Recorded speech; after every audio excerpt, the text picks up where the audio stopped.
I'm one of the Harnish sisters, joined today by my sister. Karen, I'll let you introduce yourself. Hi, I'm Karen Dixon, and I'm, of course, Kathleen's sister and one of the co founders of Remarkably Resilient Together. We're so happy to have such a wide audience for today. So, Remarkably Resilient Together, our focus today is on regulation and self care.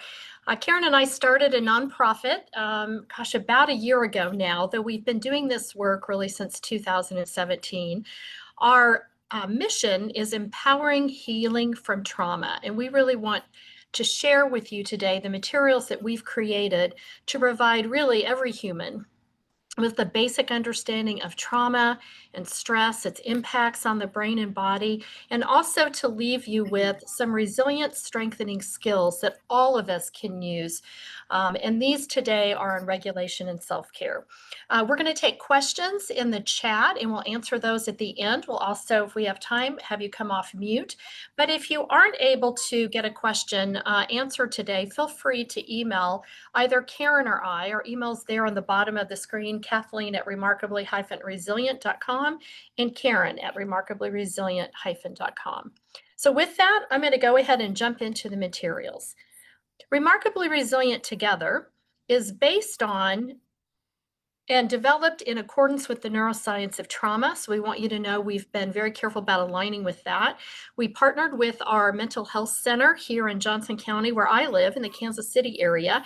And all the materials that we developed, they reviewed a group of their trainers and social workers to ensure we are aligned with best practice. We utilize the evidence-based practice of journaling and self-reflection. This is also grounded in our lived experience. We're going to share a little bit of that, but in no detail. But please, everyone, take care of yourself as we work through, particularly the opening of this presentation.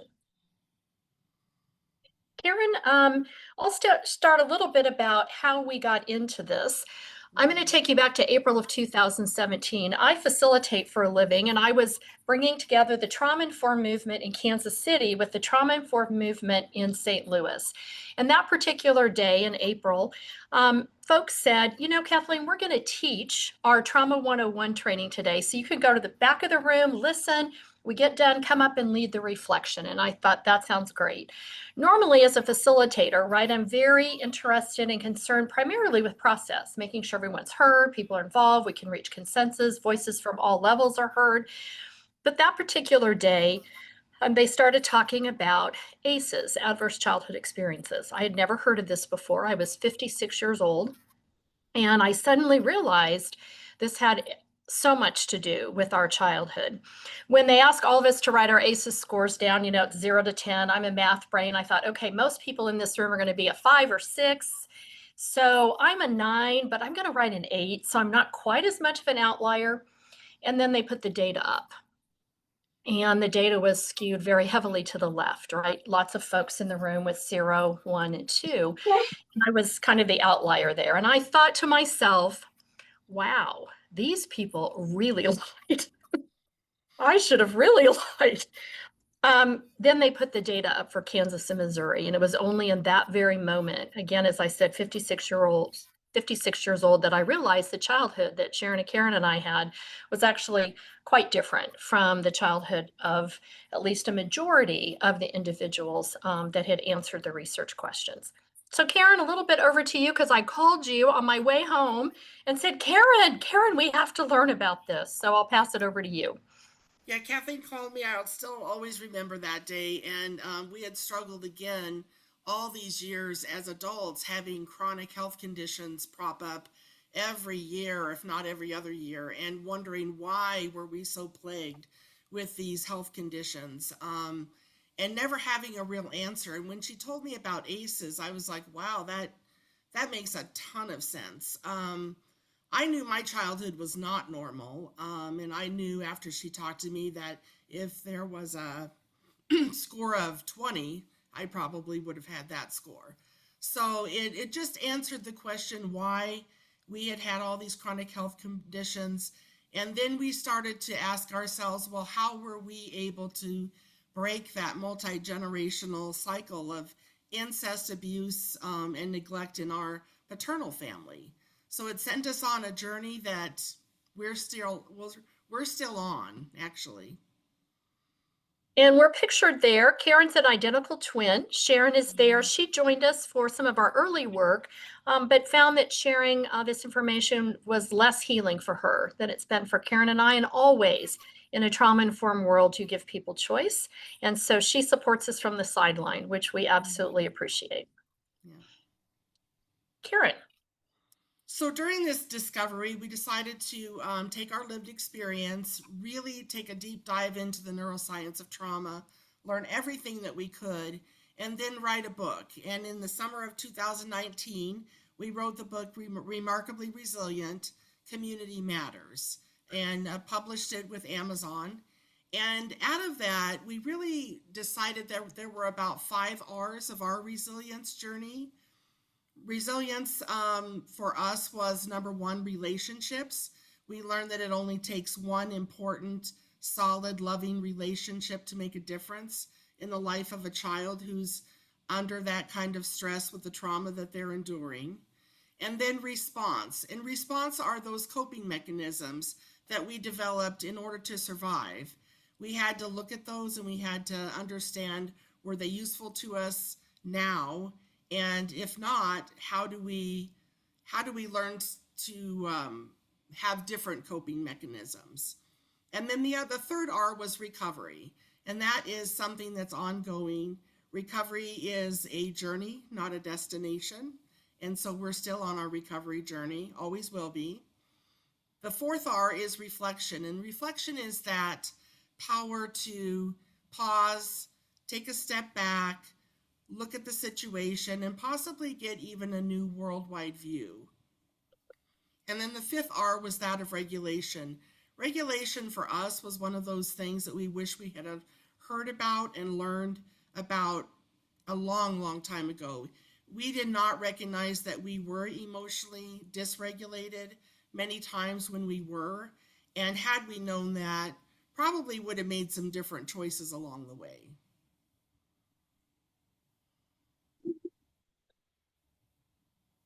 So Karen and I, after Sharon and Karen and I spoke, gosh, probably for about 3-4 years, we did a lived experience workshop telling our story, sharing our R's, helping share some of the neuroscience of trauma. In the book, we had always shared our 5 R's of resilience, and each one of those had a call to action for the community. And in early 2023, Karen and I looked at each other and said, you know, the world is not picking up these calls to action. So maybe we're supposed to do it. Maybe that's the next step in us giving back and helping teach what we've learned. And so it was that launched Remarkably Resilient Together. That is a really community-wide campaign to raise awareness about trauma and stress, its impacts on the brain and body, and to provide humans everywhere with some basic resilience strengthening skills. We decided to start with the last R that Karen mentioned, which was regulation and self-care, because again, those are ones we wish we would have learned very, very young. And second, because they're resilience strengthening skills that we can learn ourselves. Individuals can be empowered to do that learning. So we developed a reflective guide. We're going to share with you a number of the pages and material that's in that guide. You'll see us refer to those pages. And then we also created 2 decks of cards. One deck of cards called In the Moment, 52 regulation techniques, and one deck of cards called Over Time. Those are 52 self-care practices. Most of those low or no cost because we also had some poverty in our growing up. So we wanted to make sure self-care was accessible to everyone. A lot of times, Tim DeWeese, the director of Johnson County Mental Health Center, he has been a colleague and honestly a friend now for some 10 years. I do a lot of their strategic planning work. He joined the Remarkably Resilient Together campaign, and he's also one of our board members. He likes to share here where emotional regulation and self-care matter to our overall mental health and well-being. He talks about how being kind really does require a higher level of thinking. And when we have individuals that are regulated with full resilience cups, we have a better opportunity of having win-win interactions or interactions where individuals are kind to each other. Tim also likes to talk about trauma as a root cause. And you can see we talk about this on pages 19 and 20 in the Reflective Journal. But one of the quotes that I most appreciate, I think both Karen and I do from Tim, because we volunteer, do a lot of work with individuals that are incarcerated, individuals that are in substance use treatment programs, and also with some youth aging out of foster care. And this understanding trauma, managing our trauma responses, and healing, as Tim likes to talk about, are in fact crime and violence prevention, their mental illness prevention, and chronic health condition prevention. And the underlying why is trauma is a root cause for so many of those. And that, as Karen shared, was one of our big insights as we learned more about trauma and its impacts. Karen. So as we go on and we learned about ACEs, the adverse childhood experiences, we understood that we had quite a few of those above the tree line: the emotional, sexual abuse, substance abuse, domestic violence, incarceration, mental illness, divorce. We also looked at the adverse community environments, and those are below the line. This is called the pair of ACEs. And those include things such as poverty, which we did experience, discrimination, community disruption, lack of opportunity, poor housing, violence. We were lucky to have been relocated to a small town called Kinsley, Kansas when I was 11, and we did not experience some of those adverse community environments. In fact, it was our community that helped save us. So that's why we wrote the book, Remarkably Resilient Community Matters. The people in our small hometown did not know what was happening with us, but they just stepped up in other ways to help us with our journey along the way. Karen. So shifting the question for us was the most important part of our healing, from what's wrong with me to what happened to me. And we didn't understand that until we really understood what those lasting effects of ACEs are.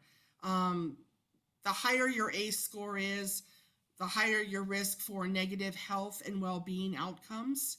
And we found that certainly to be true within our own sibling group here. Life potential, graduation rates, lost time from work can be one of those effects. Behaviors such as smoking, alcoholism, drug use can also occur, as well as those health issues like obesity, diabetes, depression, STDs, heart disease. When we started to understand all of those effects and how they accumulate, we really did understand that it wasn't what was wrong with us, which is what we thought all of those years. It was more what happened to us. Huge shift for us, for sure. Yeah, there are almost, Sharon and Karen and I will talk, and we work with other adult survivors. There just are almost no words to be able to describe the weight that got lifted of carrying that, what is often felt like shame, brokenness, inability to be able to understand why we were the way we were sometimes. That was a really lift. It still meant we had to manage the trauma and trauma responses, but it helped us understand that it wasn't that we were broken, it was that we needed to learn how to manage what had happened to us. Karen. And of course, one of the universal concepts that we want everyone to understand is that everyone experiences some form of trauma and stress. And resilience is that thing that helps us weather those ups and downs. And then we are all more resilient when we are regulated emotionally and when we have what we call a full resilience cup.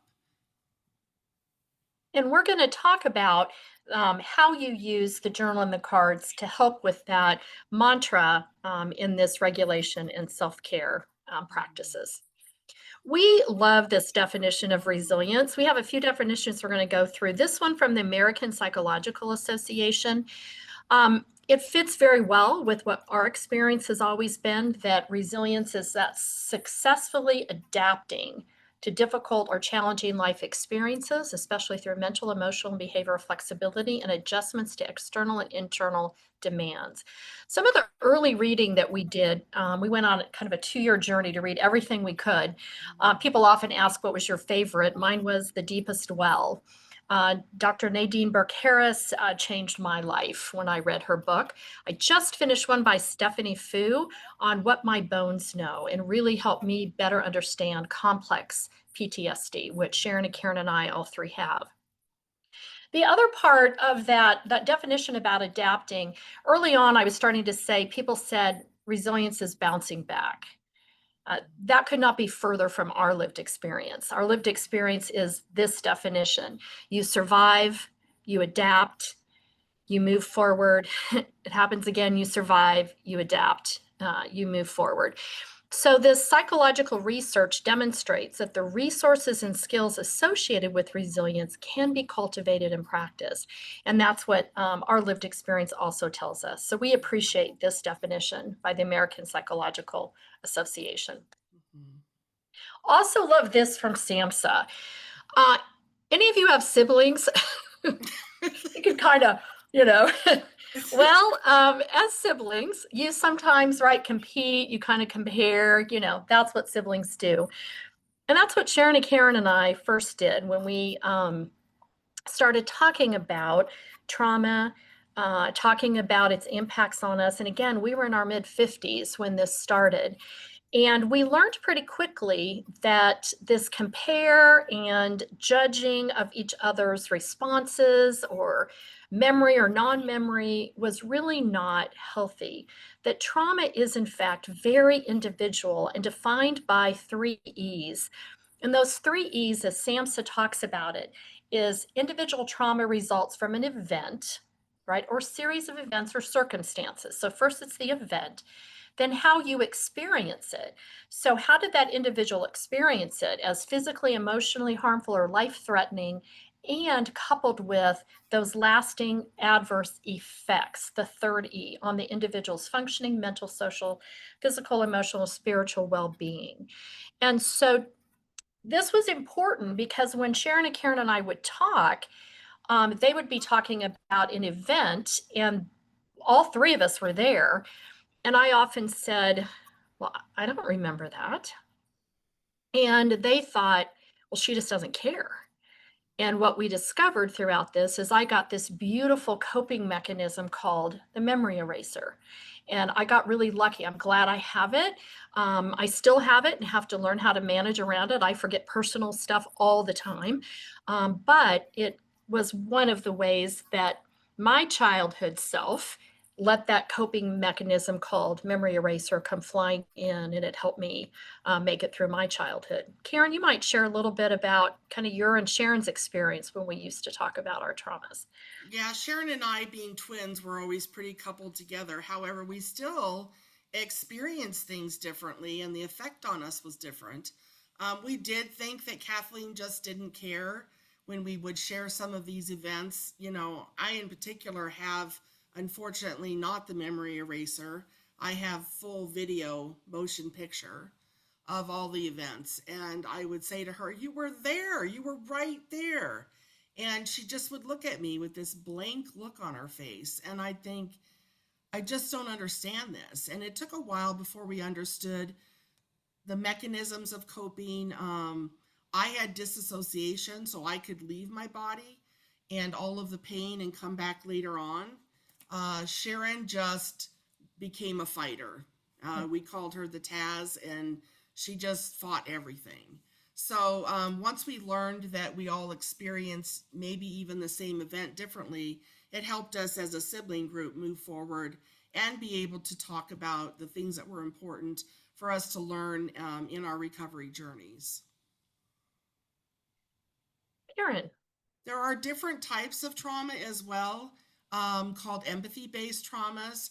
I was a volunteer EMT for 13 years, and I worked in the ER for 13 years, and experienced some different types of trauma. One of them was vicarious trauma, where you see enough bad things occur, and you go through enough trauma with other individuals that sometimes your worldview shifts negatively, and you have to recognize that not everything bad's going to happen all of the time, and reset what your worldview looks like. Recognize that you are part of that vicarious trauma. The other is secondary trauma, and anyone can experience secondary trauma caused by exposure to a traumatic incident. Again, I lead it back to our EMS world where back in the day you never debriefed after an incident, particularly a very hard incident. And they finally learned that it was very important to break down that scenario and talk about the things that we sensed during it. And it was ironic that my very close crew members would all have seen something different, heard something different. Maybe they remembered a smell, maybe they remembered a sight, maybe they remembered a sound. So again, that goes back to that whole SAMHSA definition.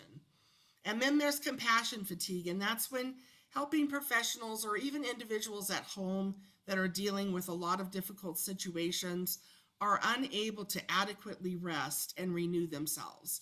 And that's composed of secondary trauma and burnout. So it's very important to realize that compassion fatigue does wear you down, and it's important to get that adequate rest and take care of yourself and make sure that you're emotionally regulated.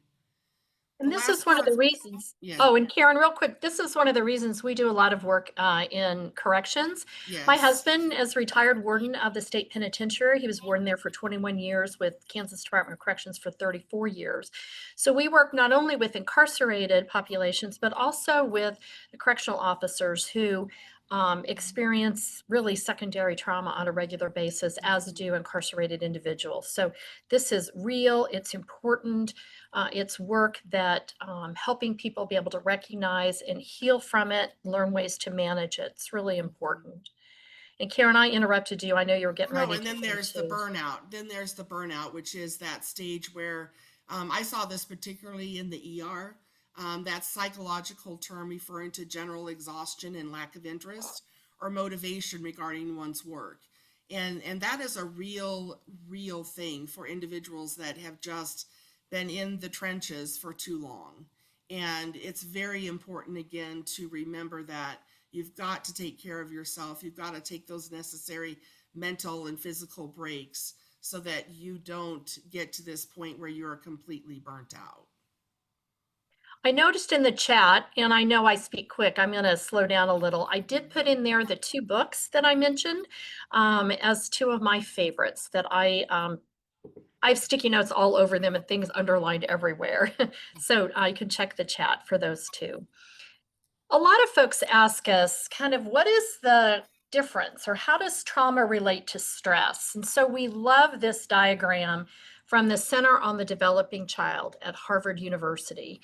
And it helps us understand that stress can be anything from positive through tolerable to toxic. And when it becomes toxic stress, that's equivalent to trauma. So you often hear, and reading in the literature, reading in books, people talk about toxic stress and or trauma as synonyms.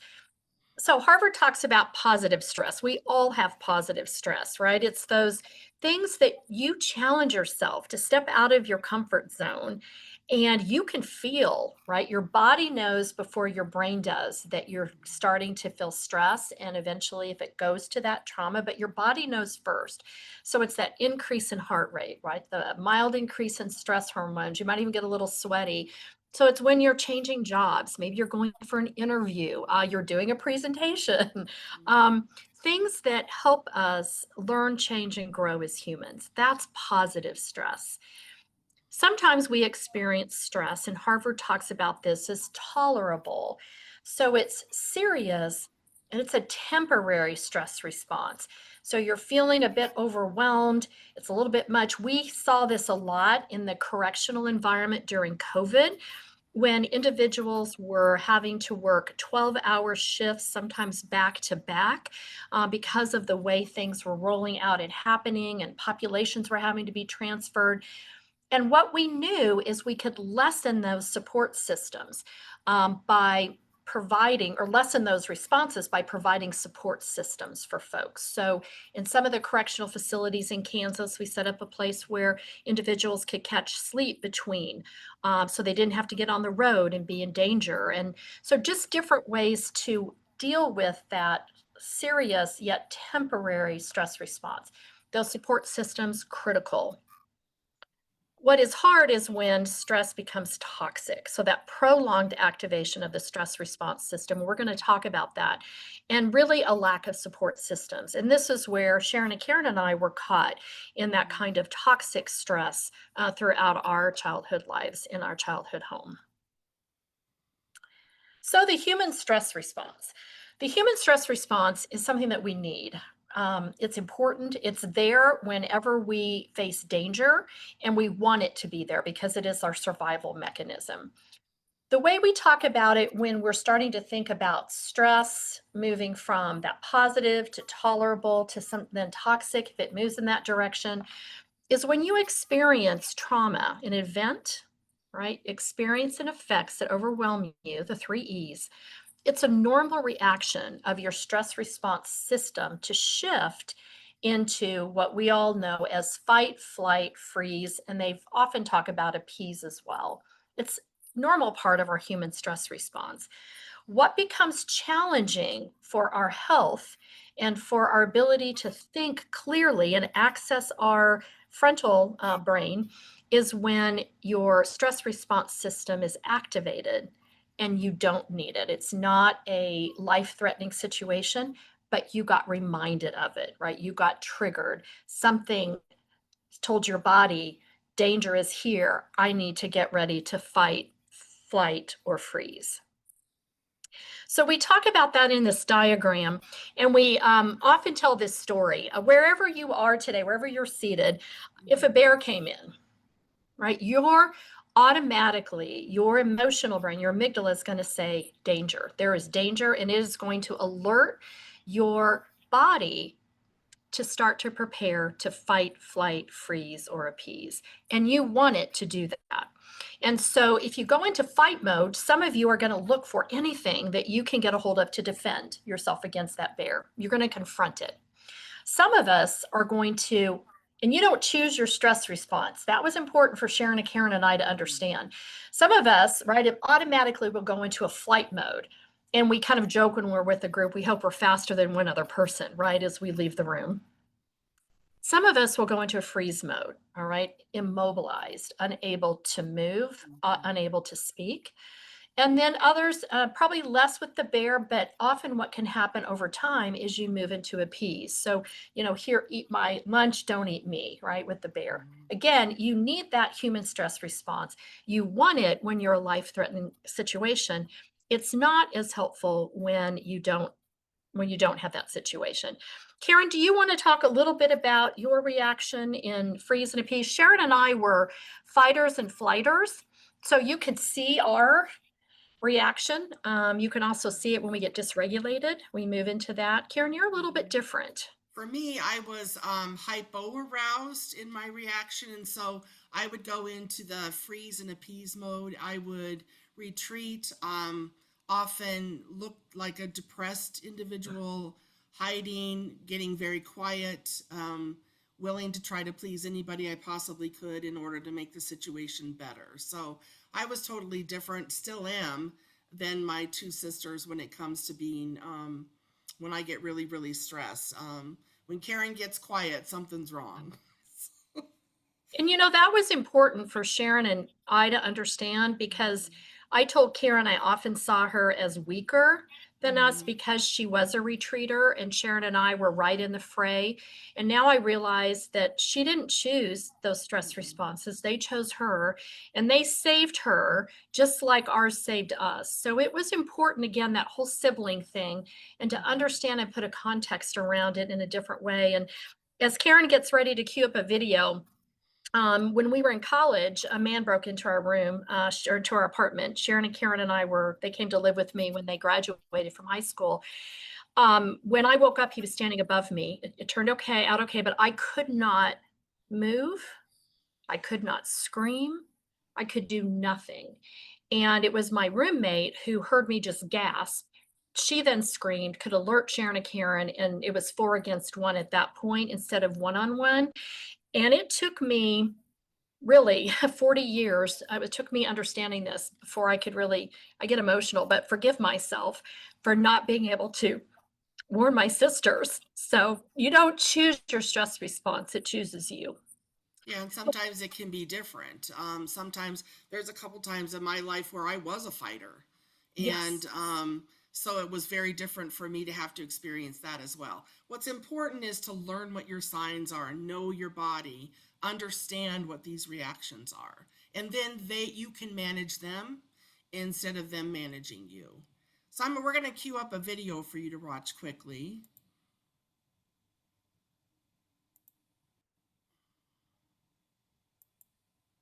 This is a YouTube video called Anger is Contagious. Close all the curtains, stay on the phone. We are the monsters, holding you still. We are the gallows,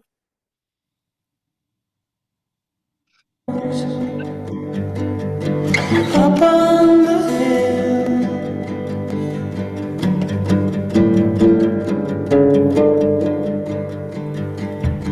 Answer the question, is God on your side? We'll be together, weather ever tide. We are the monsters, there's no place to hide.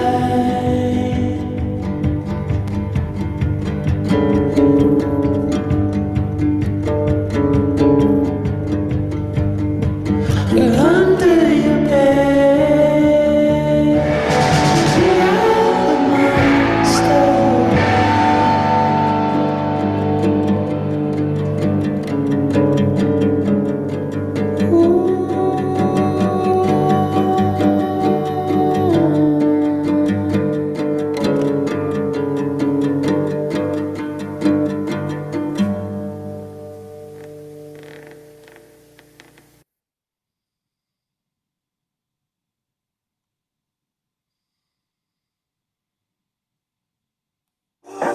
Hey guys.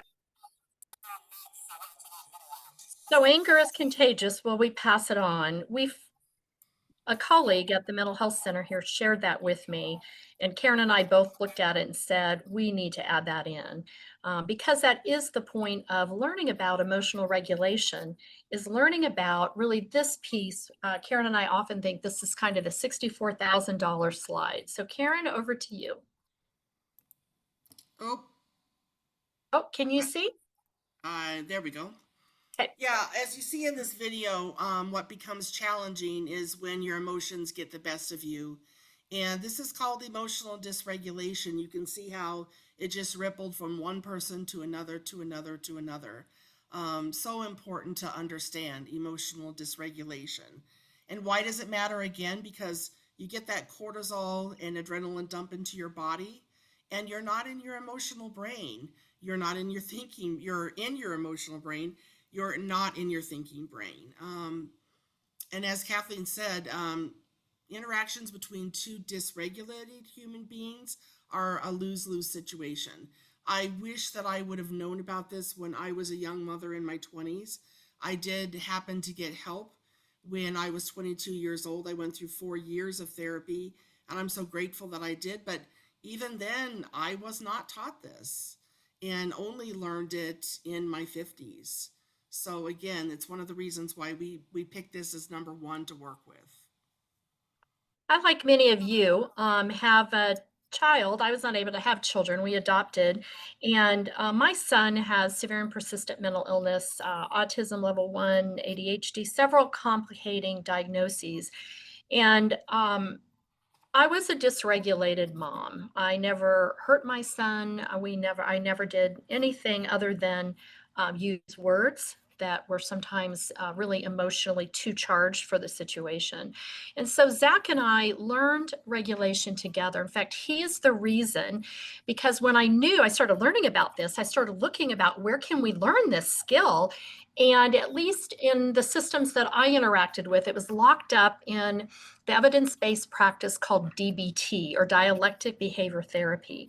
And it happened to be a therapy that Zach at the time did not quite qualify for. And I had run into, and I know some of you have as well, those systems challenges. It's not people being bad, it's simply the system that's got to cap itself because it's overworked, which is again one of the reasons we wanted to unlock some of that knowledge and give it to every human, because you can learn and you need to learn regulation. And so Zachary and I learned this together. He was 16, I was 56, and we decided we didn't want to keep going up what I called the explosion ladder, right? That start up and just right at each other, and then an explosion, things said that you wish you could take back. So we don't do that anymore. We learn to recognize when we're getting dysregulated or triggered. And we said it before, but we can't say it enough. It starts with your body. So recognizing what happens to your heart rate. So if you were that person in the anger is contagious and you were really worked up over that parking ticket, something happens to your heart rate, right? It starts beating, right? Your breath often becomes very shallow. Think about your body temperature. Tim DeWeese talks about, he can just feel, he's our director of our mental health center, he can just feel the heat rising up in his body as its body temperature is getting warmer and warmer. So you start to pay attention to what happens in your body when your emotions are starting to get the best of you. So you can catch it before you get kind of over that hill and you can't get to your thinking brain. So let's catch it before that happens. Communicate if you're able. We're not always able to get to our communication center, all right? Sometimes it's blocked off, and littles really can't. So Zach and I have learned sometimes we just give a nonverbal, like I need to move with just a hand and a look away, and we know we need to separate. A lot of times now we're able to say, we're both getting dysregulated, separate, and that's all we say. Well, we know we're coming back. It's not an avoidance technique. We're coming back to talk about that later, but when we're both in our thinking brains. Then we do a regulating activity. Regulating activity is anything that's healthy, soothing, and calming to you, and in particular, rhythmic and repetitive, because where you first learn regulation is in your birth mom's womb. That regular repetitive heart rate, which is why our prenatal work is so important. And it's one of the things that Dr. Bruce Perry, when I heard him speak, I ran up on stage at break and said, this can't be true. And that was the research that dysregulated birth moms have dysregulated children, which was my son's case.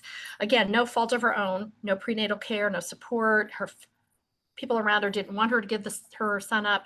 Just, it was very complicated. She was a loving human. But that just makes learning regulation more challenging. And then notice. We really want to turn on that wonderful mindfulness notice practice. Notice what's happening in your, again, body, your breath, your heart rate when you're calming back down. So we want to give you a chance to look at some regulating techniques. Some of you already use them, you have them, they're magical.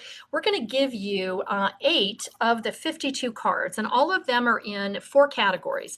There are 13 care, 13 calm, 13 connect ideas, and 13 courage. We want you to select one from this that you can kind of imagine you using when your emotions are getting the best of you. Or maybe it's one you already use, or feel free to also chat one that you already carry with you all the time, and you find it very helpful in helping you get back in control of your emotions. So we've popped those up. All 52 cards are available on www.remarkably-resilient.com via donation to our nonprofit, tax-deductible donation. But we wanted to give you 8 cards today. And then just because of the size of the group, normally we'll have people share, but I think what we'll do today is if you want to chat, maybe one of those that speaks to you, Maybe chat, a regulating practice that you already utilize and you find it very helpful. It allows you to calm again, get back in touch with your breath, your heart rate, be able to access your thinking brain again.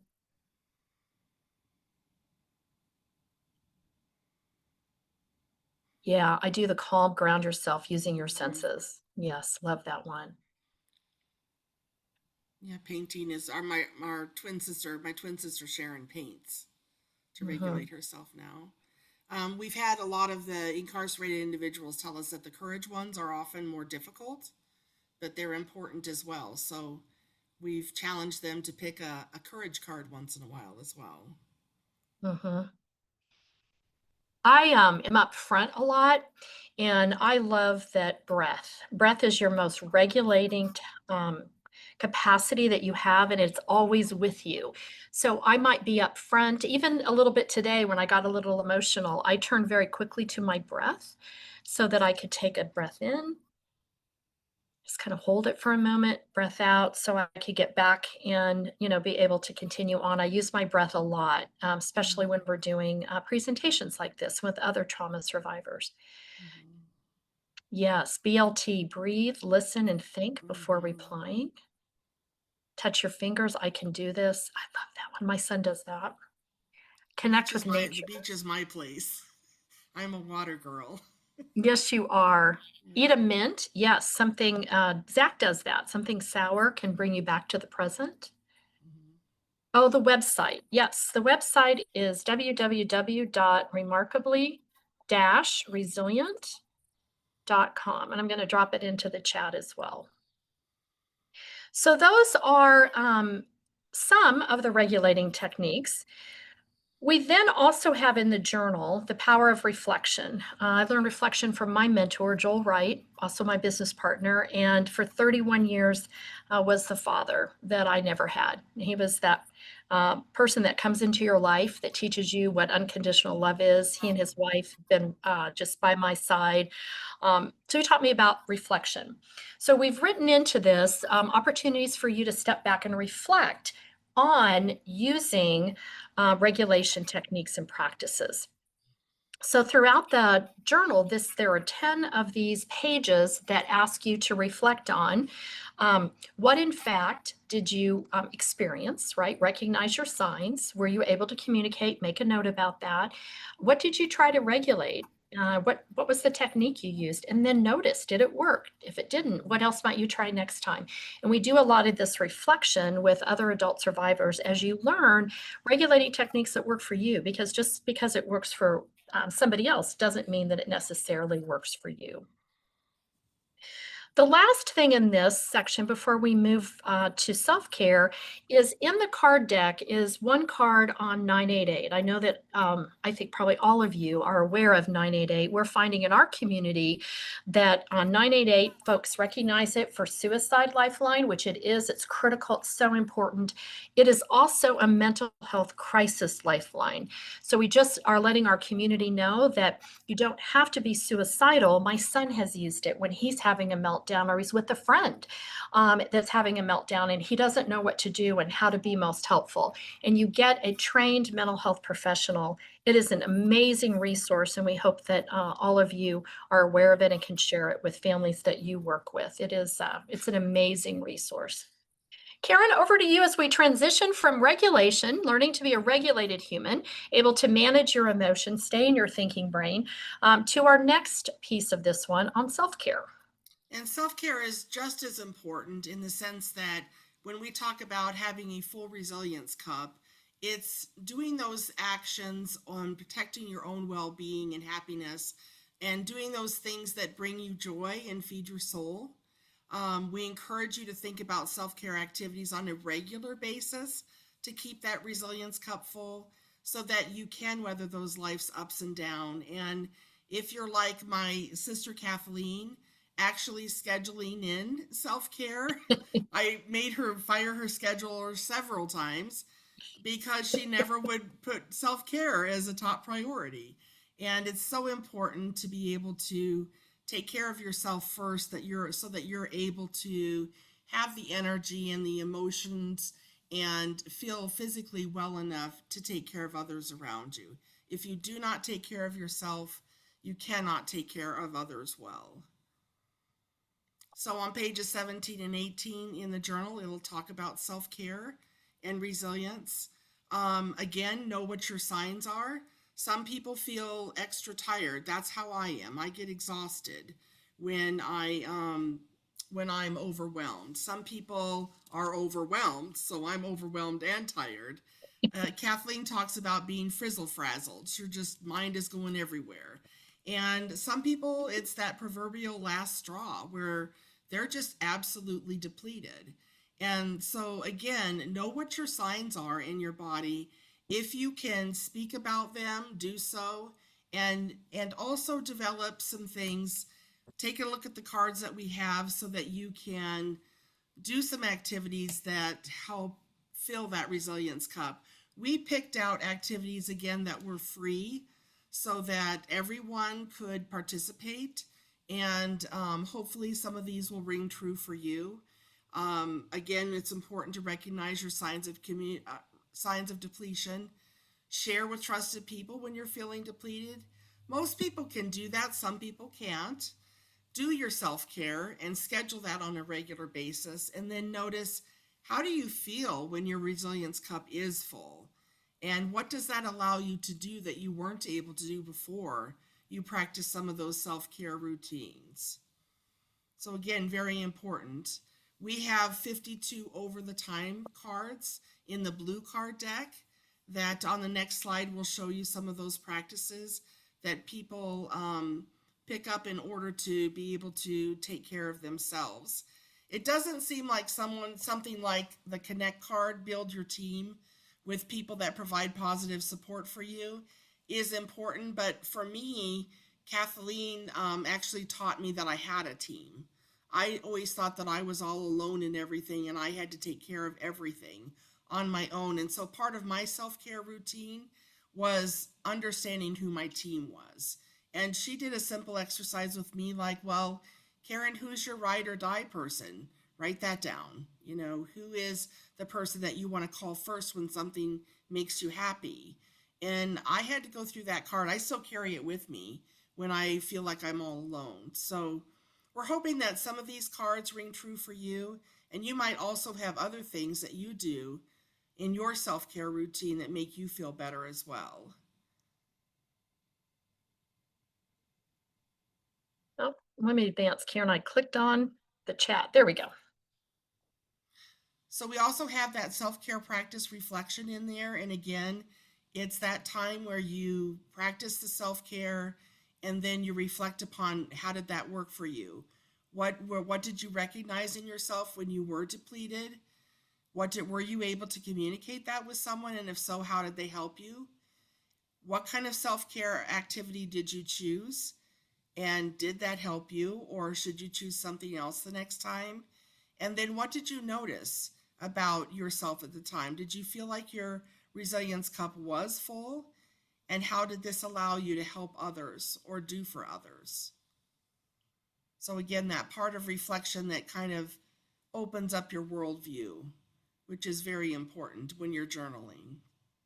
As Tim DeWeese, the director of the Mental Health Center, often chimes in here. He talks about reflection as that wonderful capacity that you build that helps us as humans learn, change, and grow. So we always appreciate that as well, that imagery. And that really goes into this building reflective capacity. Underneath all of the work that we do, no matter where we show up, Karen and I like to remind and utilize those power of the open-ended questions, which is what you'll find throughout all of the journaling activities. We propose open-ended questions. You can pick one to answer. You can pick two. You can make up your own, whatever is most helpful for you. But trying to strengthen in the community as we teach more individuals about trauma and stress, its impacts on the brain and the body, and this resilient strengthening skill of emotional regulation and self-care. We also want to build reflective capacity in individuals. And again, that really ability to pause, step back and learn from an interaction, an experience, an event. And so we think that's such an important part and undergirds all of the work that we do. I have to brag here. I took this photo. This is of my son. We were doing his 9-month photo shoot on September 12th of 2001. And he happened to step up, looked at himself. I took one picture. I had one chance, and this is what I captured. So he's our kind of our reflective capacity individual.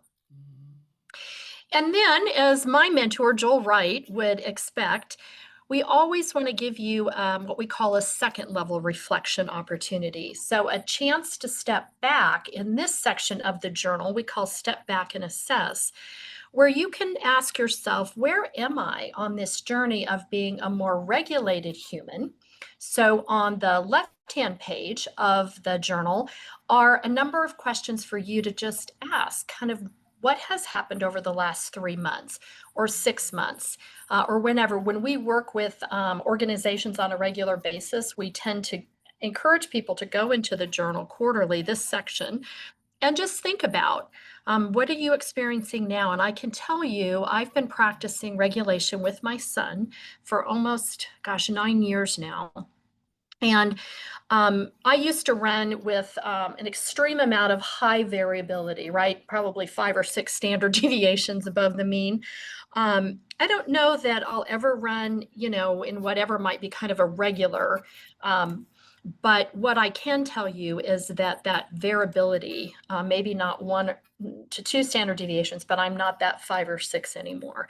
And I like myself better. I'm a calmer human at home. My family notices, my son notices. So it works.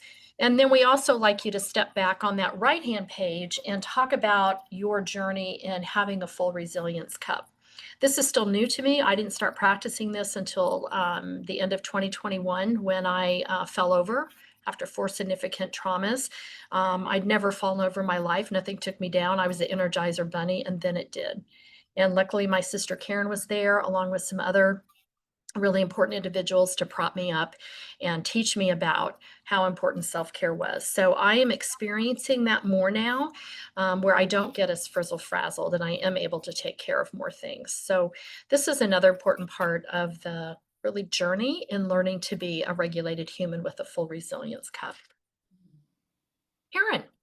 And our hope really is that by helping people strengthen these resilience at an individual level, that it will impact families around the nation, organizations, neighborhoods, communities, and way beyond. Because as Tim said, we're all better humans when we're kind. And when we're more regulated and have a full resilience cup. So it's that ripple effect that we hope to have everywhere we go. Actually, we know it's helped us in our journey. We know it's helped us be better humans, better parents, better siblings, better community members. We're hoping that that's what continues to happen along the way. So it takes all of us to heal each of us. And I think that's our important tagline there. And we thank everyone for attending today because it shows that you care and that this work matters. And we're just delighted to be able to share what we've learned along the way. So thank you. Karen's going to pop into the chat the URL for our survey. We do run our nonprofit on grant dollars from foundations. So they do look at the surveys when we do presentations. We would be just so forever grateful if you could take a moment. The survey will take you about 2 to 3 minutes to either scan this QR code or click on the URL. And I think, Karen, is that in the chat now? Yeah. The URL in the chat. While you're doing that, if there is a question or two, we've got about 6 minutes that we could take any questions. If you want to drop a question in the chat, if you want to come off mute and ask a question, Karen and I are very happy to answer any questions that you have. We also put our website in the chat for those that want to click there. When you land there, you'll see a donate to receive the RRT materials. We're in the middle of moving our website right now. We got funding to do that, so it'll be a separate URL, separate from Team Tech, my organization that really founded it. So visit us in mid-November. You'll see a new website. We're very excited about it. So I'm looking in the chat. Web papers found on the web. Oh, no web page was found for that address. Okay, let me go off of full screen. Let me stop sharing. Let me see, Karen, if I can pick up a different code. That's weird. Did anybody scan the code and did it work? They said the QR is working. The QR is working? Yeah. Okay, I'm going to grab the code one more time and pop it into the chat. I'll put the QR code back up there. That's so weird because I tested it when you and I did a dry run. So something happened today. I'm going to screen share again. And if you feel comfortable in jumping on that QR code, it looks like it's working. So I'll leave it up there. Anybody have any questions? Anybody have any questions? Karen, I'm going to let you watch the chat so I can leave this up there. Okay.